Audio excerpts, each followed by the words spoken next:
네, 지금 대선 후보 경선이 진행되고 있는 민주당에 이어서 야권도 대선 경선 채비를 본격화하고 있는데요.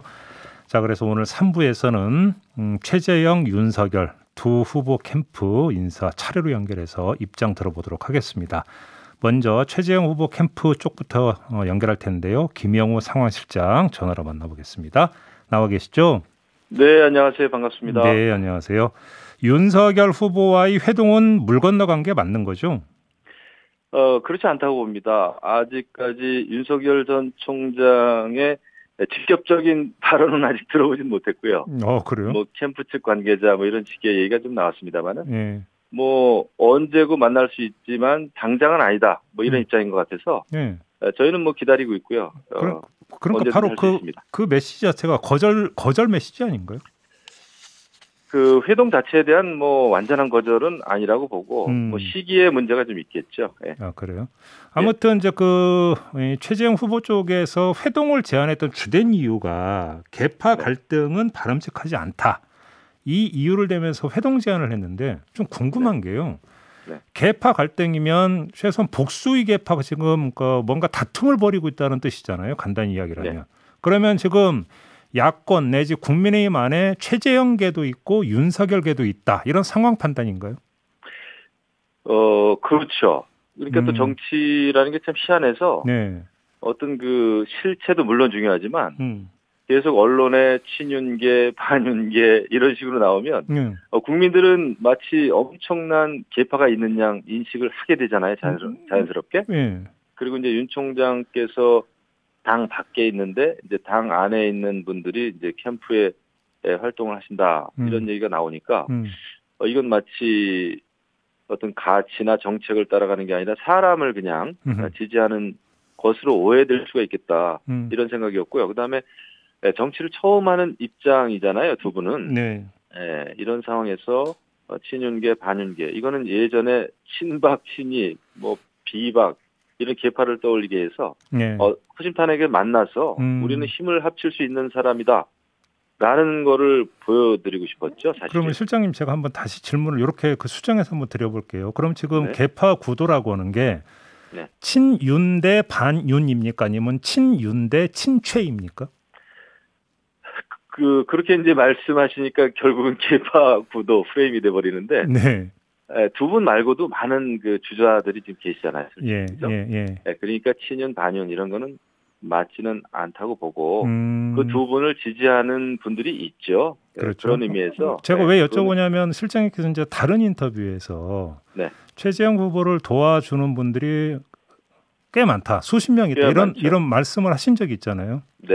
그러면 그 자체도 하나의 계파라고 볼 수 있는 거겠네요. 그러면 그 지지하는 분들인데 저는 그렇게 봅니다. 지금 윤석열 전 총장을 지지하는 분들 또 뭐 40몇 분이 입당 촉구를 했죠. 그 숫자 자체가 이분을 경선에서 이분을 위해서 뛰겠다라고 하는 차원은 아닐 거라고 봐요. 왜냐하면 입당을 촉구하는 것은 당에 들어오셔서 경쟁하시는 게 좋겠습니다라는 뜻이죠. 말 그대로 입당 촉구죠. 지지 선언이 아니었고 마찬가지입니다. 우리도 원장님 좋습니다. 저희가 도와드리겠습니다 하는 그런 것도 물론 있지만 그거를 완전히 이제 숫자 그대로 파악을 해서 완전히 우리를 지지를 위해서 선언한 분이다라고 저희가 감히 말씀을 사실 안 드리고 못 드리는 게 맞다고 봐요. 아, 그래요? 지금은 아직 물밑에서 많은 의원님들이 마음을 못 정하신 분들이 굉장히 많더라고요. 그런데 그러면 지금 실장님 말씀대로는 지금 아직 계파 갈등이 본격화되는 단계는 아니라는 말씀으로도 해석이 되는데 그럼에도 불구하고 우려하시는 포인트 어떤 사례가 어떤 거였어요? 사례가 나왔죠. 그 당협위원장님들이 당 밖에 있는 윤석열 전 총장 캠프에 조직도에 이름을 올리지 않았습니까? 그러니까 이거는 계파의 조짐이다. 그러니까 우리는 오히려 이 일이 계파라고 하는 프레임이 더 악화되기 전에 이런 걸 막기 위해서 정치를 처음 한 마당에 솔직하게 터놓고 얘기합시다라는 제안이었죠. 근데 어제 이제 그 윤석열 후보가 연합뉴스 TV인가요? 여기 인터뷰한 거 보니까 이제 국힘의 후보로 대선에 출마할 뜻을 밝혔고 또 오늘 아침 보니까 한 언론은 8월 2일에 입당한다라고 해 날짜까지 특정해서 보도한 게 있던데 만약에 이게 현실화된다면 뭐 그 자체는 별로 큰 문제가 되는 건 아니지 않습니까? 그렇죠. 8월 2일은 근데 아니라고 이렇게 또 캠프 쪽에서 또 발표를 한 걸로 제가 아는데. 조금 전에 발표가 나왔습니까? 예. 근데 문제가 덜 되겠죠. 입당이 빠르면 빠를수록 이런 문제가 일소에 뭐 한 번에 그냥 해결된다 이렇게 생각은 하죠. 알겠습니다. 윤석열 후보와의 관계도 관계인데 이제 지금 최재형 후보의 이제 경쟁력을 좀 여쭤보고 싶은데요. 지금 여론조사 추이는 어떻게 읽고 계세요? 다행히 지금 출마 선언 이후에 그래도 많이 오르고 계시는 것 같아요. 근데 저희가 이제 갈 길이 멀고요. 이제 저희가 이제 출마 선언을 아직 안 했지 않습니까? 예비 후보 공식적으로는 아직 안 했죠. 그래서 다음 주 이제 8월 4일 수요일이죠. 그날 출마 선언하는 걸로 이렇게 지금 예정을 하고 있고요. 그래서 그것이 되면은 상당히 많은 국민들께 알려질 수 있는 기회가 되지 않을까 이렇게 기대를 합니다. 그러면 이제 다음 주에 출마 선언을 하면서 좀 힌트 좀 주세요. 그러니까 지금 핵심 키워드가 뭡니까? 출마 선언문에? 핵심 키워드 그 말씀 좀 어려운데 그거야말로 가장 중요한 힌트가 아니라 그거는 출마 선언 자체가 되는데 여러 가지를 말씀하실 거예요. 헌법 정신, 그다음에 대한민국의 미래, 또 대통령의 상, 또 감사원장 자리에서 나와서 대통령에 출마하는 그 이유를 국민들께 아주 솔직하게 이 정치인의 언어가 아닌 정말 솔직한 그런 그 고뇌와 그 비전 이런 거를 아마 담게 알겠습니다. 이제 특정 여론조사 결과는 이야기하기는 힘들고 다만 이제 종합을 해보면 일단 최재형 후보 같은 경우 5%의 벽은 일단 좀 돌파한 게 아니냐 이게 좀 일반적인 분석이긴 한데 그럼에도 불구하고 윤석열 후보와의 상관관계에서 놓고 본다면 사실은 그렇게 지지율이 아직은 높다고 볼 수는 없는 것 같고요. 자 그런데 캠프 안에서 이 정도의 지지율이 된다면 이제는 본격적으로 자웅을 겨뤄서 윤석열 후보를 제칠 수 있다라고 판단하는 기준선이 있을 것 같은데요. 그게 어느 선입니까? 우리 내부에서도 사람마다 다르긴 합니다만은 그래도 한 12% 정도 넘으면 정말 해볼 만하다. 그거는 굉장히 가속도가 좀 붙을 것 같아요. 그건 완전히 순수하게 제 생각입니다만은 그 정도 되면은 8월 안에 상당히 더 8월 말까지 가면은 상당히 높아질 수 있다. 그러면은 역시 대세는 최재형이다. 최재형의 길이 옳다라는 그 분위기가 좀 만들어질 것 같습니다. 결국 이제 그 가속도가 이제 붙는 자만은 야파 이제 그 기점이 12%로 보시는 거고요. 김영우의 생각입니다. 알겠습니다. 근데 지금 민주당 대선 주자 이제 TV 토론을 보니까 이제 본선에 만약에 나가게 된다면 상대 후보가 누가 될 거냐 예상 좀 해달라고 하니까 최재형 후보 이름은 안 나오더라고요.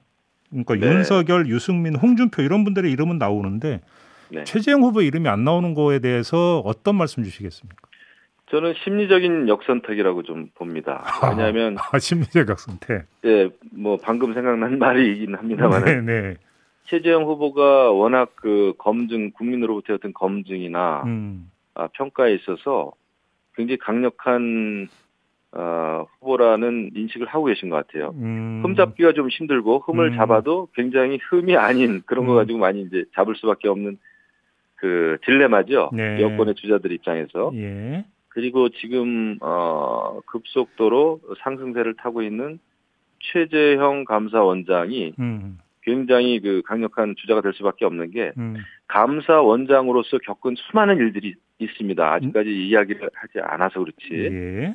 이게 이제 뭐 출마 선언문에도 담길 가능성도 있어 보입니다만은. 그래요? 그 현 정부의 국정 운영 시스템에 대해서 가장 어찌 보면 검찰보다도 훨씬 더 국정 운영 시스템의 그 불합리성, 불법성, 절차적 문제에 대해서 아주 체험을 많이 했기 때문에 최재형 원장이 이야기하는 순간 여권의 대선 주자들은 한 방에 어려워진다라는 생각을 저는 해요. 아, 그렇게 생각을 하십니까? 네. 알겠습니다. 조금 전에 그 실장님께서 이제 검증 이야기를 했으니까 요걸 좀 여쭤볼게요. 네. 엊그제인가요? 이제 최재형 후보가 윤석열 후보 이제 가족 문제나 이런 거에 대해서 이제 검증 명목으로 이제 제기되고 있는 것에 상당히 부정적인 말씀을 하셨던데. 네. 만약에 같이 경선에 임한다라고 한다면, 네. 그러면 윤석열 후보를 대하는 최재형 후보의 원칙이 뭔지가 궁금한데요. 네. 그러면 도덕성 문제를 어디까지는 검증할 수 있고 어디는 검증 대상이 아니라고 판단을 하고 있는 겁니까? 최재형 전 원장님의 그 원칙은 변하지 않을 겁니다. 일관성이 있을 거예요. 뭐냐면 네. 그 후보의 개인적인 어떤 정책적인 능력, 그다음 후보 자신의 도덕성, 네. 이런 것은 국민이 평가해야 되고 검증하는 게 맞죠. 네. 하지만 그 가족에 대해서까지 그렇게 인격살인을 하고 의혹 제기를 하고 하는 것은 이거는 이런 정치는 해서 안 된다. 이것은 정말 구태고 인격살인이고 폭력이다. 이런 생각을 정치적 폭력이다라는 생각을 해요. 이거는 알겠습니다. 윤석열 전 총장이 됐든 다른 여권의 후보가 됐든 저희는 여권의 후보의 가족이 공격을 받는다면은 그거는 그 후보를 저희는 위해서 성명서를 낼 그 의향도 있고요. 절대적으로 비판하지 않는다는 게 원칙이에요. 충분히 나올 수 있는 이야기라고 생각을 하는데요. 근데 약간 경계 지점이 있는 게 네. 가족의 사생활이 아니라 네. 가족의 재산 형성 과정에서 윤석열 그러니까 전 검찰총장의 존재가 일정하게 영향을 미친 거 아니냐는 의혹도 제기된 게 있고요. 네. 가족의 어떤 문제에 대한 어떤 검찰 수사가 옳았느냐에 대한 또 문제가 제기된 거 있지 않습니까? 네. 그러면 이거는 검증 대상에 들어갑니까 아닙니까? 그 의혹 제기 수준의 네. 그 가족 문제는 저희가 비판하거나 그럴 그 의향도 없고 의도도 없고 네. 옳지 않다고 생각을 합니다. 알겠습니다. 자, 오늘 말씀 여기까지 드릴게요. 고맙습니다. 예, 감사합니다. 네, 지금까지 최재형 캠프의 김영우 상황실장이었고요.